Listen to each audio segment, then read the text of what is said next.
Let me show you a video kind of to show you what I'm talking about. Imagine that you and I, from our perspective, are in this moment. And all we can see is this moment until we get into the next moment.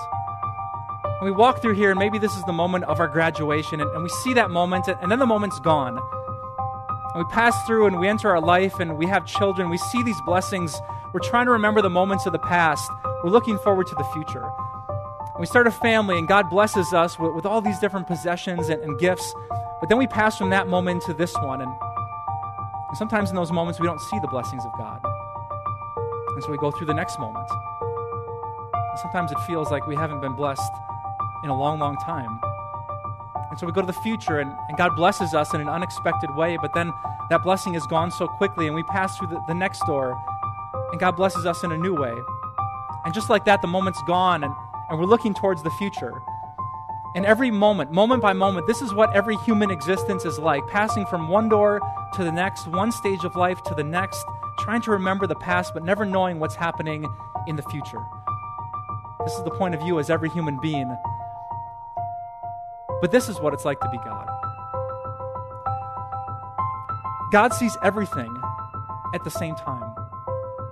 While you're standing behind that door, waiting to see what comes next, God, in some divine way, sees everything that's happening.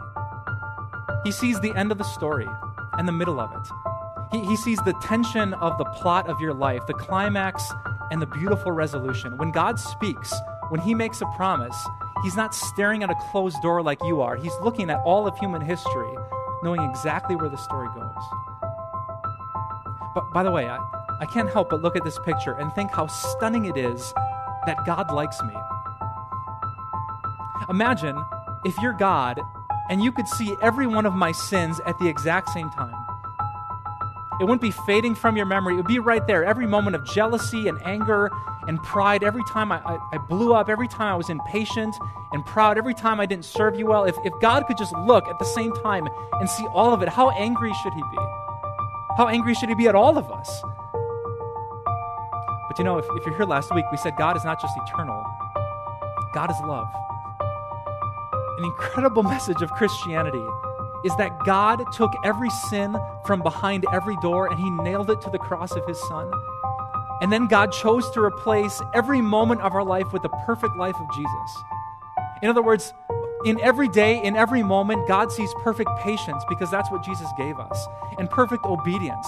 It's as if I was perfect every single moment of my life, so that God looks at me, He looks at anyone who believes in Jesus and says, flawless. I'm so happy with you. God is not just eternal, God is incredibly loving.